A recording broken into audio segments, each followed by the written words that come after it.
Olá, meus amigos, muito obrigado por terem acessado meu canal. Vou deixar aqui o número do meu WhatsApp, porque aqui eu não deixo aberto para as pessoas comentarem devido aos palavrões que acontecem aqui no YouTube. Mas se você quiser comentar positivo ou negativo, eu depois coloco aqui alguns comentários prós e contra e vocês ficam tomando conhecimento. Meu WhatsApp é 011 991610039. Por que e por quem Jesus morreu? Alguns respondem essa pergunta de uma maneira muito simplória. Ele morreu para nos salvar. Ele morreu pelos nossos pecados, citando João 3,16, que basta crer em Jesus, que já está salvo. Quando tem todo um contexto, tem toda uma lei, tem todo uns princípios para obedecer, para chegar à salvação. O Evangelho de João não é feito de um único versículo, 3,16. O Evangelho de João começa no capítulo 1, dizendo que o Messias é o Verbo, é o Logos, é a palavra de Deus, é o próprio Deus que estava no princípio com Deus, e o Verbo, esse Logos, era Deus. Depois João passa a dizer que esse Verbo veio para os seus, e os seus não receberam. Por que não receberam? Porque não quiseram vir para a luz. Por que não quiseram vir para a luz? Porque as suas obras eram más. E todo aquele que tem a sua obra má não quer vir para a luz, porque as suas obras vai ser reprovadas. E toda a nossa obra é má. Ele mesmo diz que nós somos maus. A nossa obra é má. Então, as pessoas buscam aprovação, aceitação de Deus, admiração de Deus. Elas não querem o reprovar de Deus. Outro ponto, Jesus diz que aquele que chega para a luz, ele vem porque as suas obras são manifestas, porque são feitas em Deus. O que significa fazer suas obras em Deus? O que o Salvador está dizendo? Deus segue calendário. Deus observa e obedece dias, relógio, hora, a rotação da terra. Não, Deus está isento dessas coisas. Então, aquele que faz a sua obra em Deus, como se Deus fizesse através dele e dela, não segue mais agora, a partir da vinda do Messias, calendários, dias, hora marcada e assim por diante. Você vai ver isso nas cartas de Paulo lamentando que os judeus ainda estão observando dias, festas, rituais e assim por diante. Segundo ponto, quem Jesus salvará? A parábola do fariseu e publicano deixa claro que Jesus justificará, salvará, não aquele legalizado diante da lei, diante das suas regras e obrigações religiosas. Não. Segundo a parábola do fariseu e publicano, Jesus salvará aquele que sabe que não é nada, aquele que não tem justificação nenhuma própria para se justificar diante de Deus. Assim como Abraão não se justificou pelas suas obras, mas foi justificado pela sua fé. E então, o publicano foi aquele que voltou justificado. Eis aí o padrão da lei, da nova aliança para a salvação. Aquele que só tem pecados para apresentar ao Criador e nada mais. Abraão foi justificado pela sua fé e não pelas suas obras. Mas aí você vai dizer, Tiago contradiz, que Tiago diz que Abraão foi justificado, que as obras de Abraão cooperou com a sua fé. Lembre-se do Evangelho de João, que diz que aquele que é justificado, que vem para a luz, as suas obras são feitas em Deus. As obras que Tiago está dizendo é a obra de obediência. Aquilo que Deus ia falando, pedindo, Abraão ia fazendo, ia dando. Isto é fazer a obra em Deus e nada além daquilo que Deus pede. E o que é que Jesus pedia às pessoas? Que elas não acumulassem tesouro na terra, Paulo dizia, tendo com que cobrir, com que nos vestir, estejamos com isso contente. Tanto Paulo como Jesus vivia em harmonia com o seu discurso. A sua atitude conferia com as suas palavras. Jesus, quando entra em Jerusalém, ele entra montado em um jumento, com toda a sua roupa em cima de um outro pequenininho jumento, filho de jumenta. Isso significa que ele não tinha muita coisa. Ele sabe que vai morrer. Dali ele não sairá vivo. E o que ele possuía vai em cima de um pequeno jumento. Ele não entrou numa carruagem, não levou numa carroça, mas em cima de um jumentinho. Paulo, de igual modo, dizia, eu não tenho casa, visto roupas velhas, passo necessidade, trabalho honestamente para não ser pesado aos irmãos. Observe que tanto Paulo como o Salvador, eles viviam em harmonia com o seu discurso. As suas atitudes conferiam com as suas palavras. Mas por que e por quem Jesus morreu? Segundo ele diz a Nicodemos, que é condição que ele impõe para se salvar, nascer de novo. Porém, esse nascer de novo, você apenas precisa desejar. É a única coisa que pode fazer. Não depende do querer do homem. Não depende da carne, da vontade da carne, disse ele, mas do Criador. Em outras palavras, não é algo imposto pelo homem, pela vontade do homem. Ele diz, vocês são meus discípulos se fizerdes o que eu vos mando. E o que ele mandou a mulher fazer, respondendo à pergunta dela, ele pediu que ela, ele mandou que ela, ordenou que ela, não mais após a sua morte, dele, do Messias, não buscasse o Criador nem no monte e nem no templo. Os judeus recusavam obedecer esse mandamento. Alguns samaritanos também, porque eles estavam muito acostumados, bitolados, em fazer essas duas práticas, judeus no templo e a mulher samaritana nos montes. Mas você vai dizer, mas o próprio Messias não orava no Monte das Oliveiras? Entenda que o Messias nasceu debaixo da lei, circuncidado com 8 dias de nascido, mandou um homem curado da lepra oferecer o sacrifício conforme mandava a lei de Moisés, e dizia ele que nenhum tio da lei passaria sem cumprir. Ele cumpriu todas. Mas depois você não encontra mais, do livro de Atos, capítulo 2, até o Apocalipse, nenhum dos seus discípulos tendo mais essa prática de buscar a Deus no monte, orar em monte ou indo no templo, a não ser para dar testemunho da ressurreição de Jesus e tirar as pessoas de lá daquele lugar, conforme Pedro, numa única pregação, depois que o Messias morreu, ele tirou quase 5.000 pessoas de lá. Os fariseus ficaram muito bravos, que era quase 5.000 almas deixando de dar oferta e dízimo. Por quem e por que Jesus morreu? Jesus morreu para aquele e aquela que está disposto a ser misericordioso, misericordiosa, compassivo, piedoso com seu irmão, disposto a perdoar 70 vezes 7 durante um dia de vida.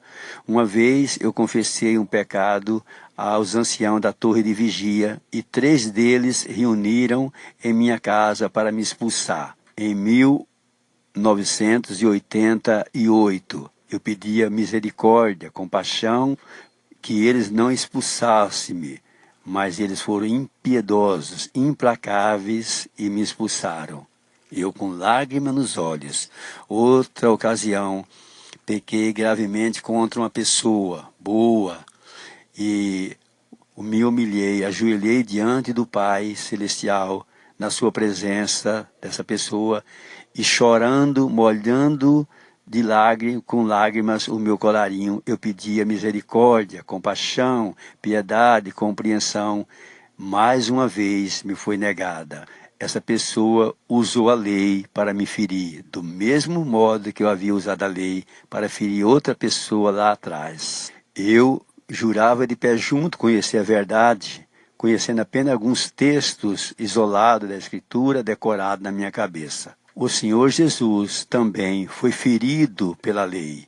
Disseram a Pilato: nós temos uma lei, e segundo a nossa lei, ele deve morrer porque se fez filho de Deus. Em outro momento, diziam que ele precisava morrer porque estava blasfemando. Em outro momento, diziam que ele estava cheio de demônios. João 8 e João 10. Mas, para não me alongar mais, por que o Salvador morreu? Porque ele não tinha um discurso politicamente correto. Qual é o discurso politicamente correto?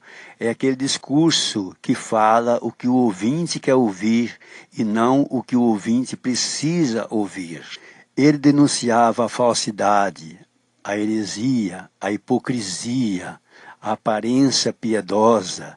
Tudo isso não era politicamente correto. As pessoas não gostam de ouvir o que elas precisam ouvir. Lembra-se que aquele que vem para Deus vem para que ele reprove as suas obras. Em outro lugar, ele diz: depois que vocês fizerem tudo que vocês devem fazer, considerai-vos servos inúteis. O que é uma coisa inútil? Por exemplo, o papel higiênico. Depois que você utiliza, ele não mais tem nenhuma utilidade a você. A utilidade dele é enquanto ele está no rolo. Você utilizou, ele não presta mais para nada. É isso que ele está dizendo, é isso que nós somos, e as pessoas querem fazer coisas para serem aprovadas, importantes, aceitas pelo Criador, tal como o fariseu no templo. Por fim, agora você vai saber por que o Salvador morreu. Não somente para nos salvar. O Pai Celestial esperava que eles compreendessem, respeitasse o Filho na sua parábola em Marcos 12. Jamais o Criador, dando livre-arbítrio ao homem, desejou que o homem fosse tão infame, fosse tão psicopata, fosse tão cruel com seu filho, aquele que ele mais amava.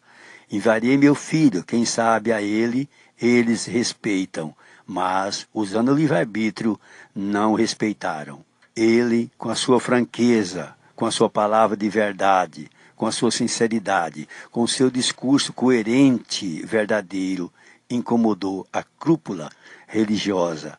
Agora, fiquem com o discurso do Messias a seguir. Bem, e ele disse,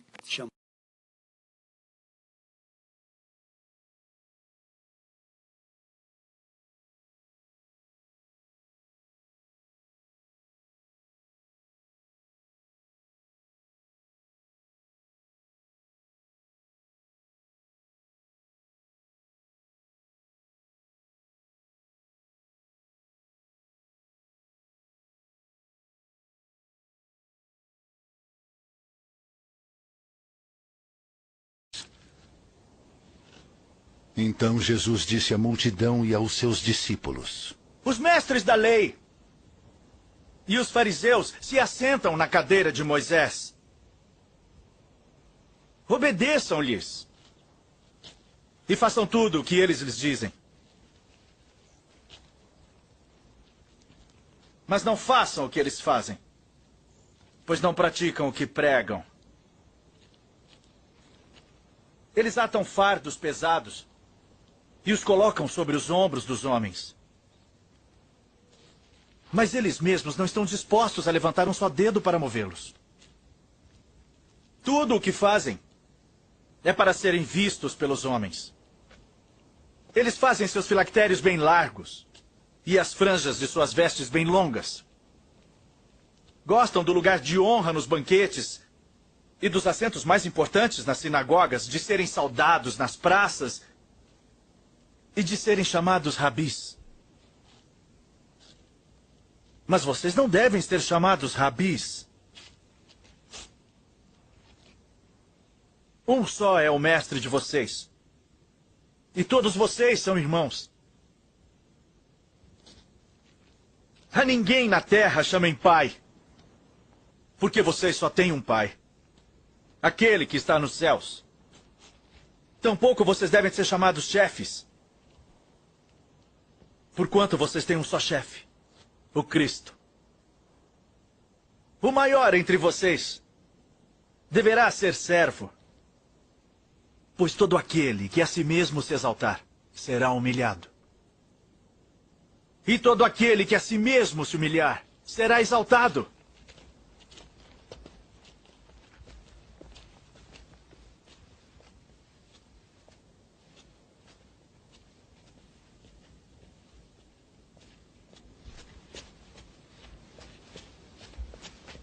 Ai de vocês, mestres da lei e fariseus hipócritas! Vocês fecham o reino dos céus diante dos homens. Vocês mesmos não entram, nem deixam entrar aqueles que gostariam de fazê-lo. Ai de vocês, mestres da lei e fariseus hipócritas! Porque percorrem terra e mar para fazer um convertido. E quando conseguem, vocês o tornam 2 vezes mais filho do inferno do que vocês. Ai de vocês, guias cegos! Pois dizem, se alguém jurar pelo santuário, isto nada significa. Mas se alguém jurar pelo ouro do santuário, está obrigado por seu juramento. Cegos insensatos! Que é mais importante? O ouro? Ou o santuário que santifica o ouro? Vocês também dizem, se alguém jurar pelo altar, isto nada significa. Mas se alguém jurar pela oferta que está sobre ele, está obrigado por seu juramento. Seus cegos, que é mais importante? A oferta? Ou o altar que santifica a oferta? Portanto, aquele que jurar pelo altar, jura por ele e por tudo que está sobre ele. E o que jurar pelo santuário, jura por ele e por aquele que nele habita. E aquele que jurar pelos céus, jura pelo trono de Deus e por aquele que nele se assenta.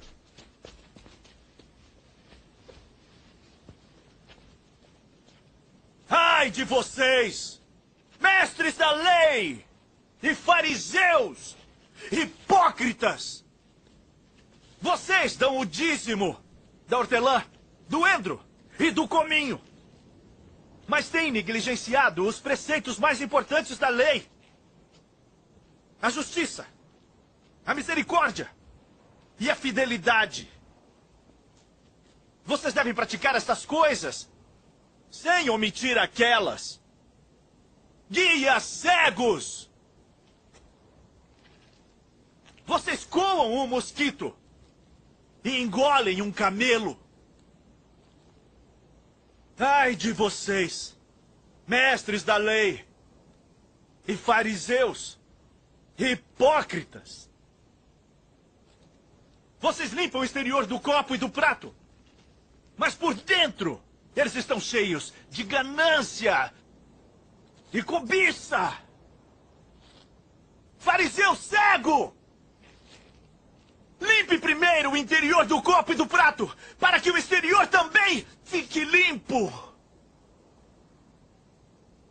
Ai de vocês, mestres da lei e fariseus, hipócritas!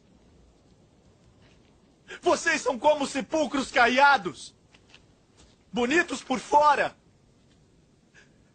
mas por dentro estão cheios de ossos e de todo tipo de imundície. Assim são vocês.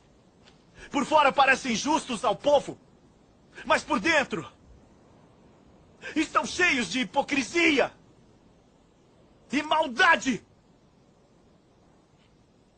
Ai de vocês, mestres da lei e fariseus, hipócritas! Vocês edificam os túmulos dos profetas e adornam os monumentos dos justos. E dizem, se tivéssemos vivido no tempo dos nossos antepassados, não teríamos tomado parte com eles no derramamento do sangue dos profetas.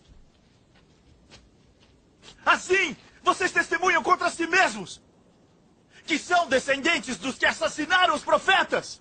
Acabem, pois, de encher a medida do pecado dos seus antepassados. Serpentes! Raça de víboras!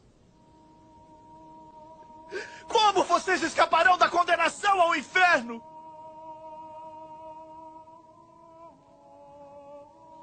Por isso, eu lhes estou enviando profetas, sábios e mestres. A uns vocês matarão e crucificarão.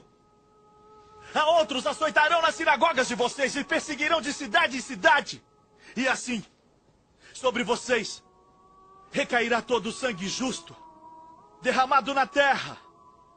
Desde o sangue do justo Abel, até o sangue de Zacarias, filho de Baraquias, a quem vocês assassinaram entre o santuário e o altar. Eu lhes asseguro que tudo isso sobrevirá a esta geração.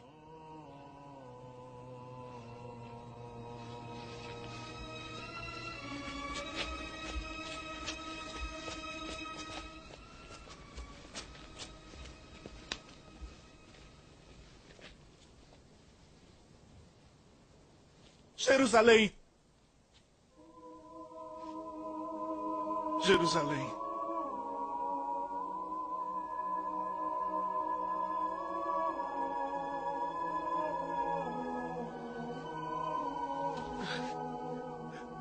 Você que mata os profetas e apedreja os que lhes são enviados. Quantas vezes eu quis reunir os seus filhos, como a galinha reúne os seus pintinhos debaixo das suas asas, mas vocês não quiseram.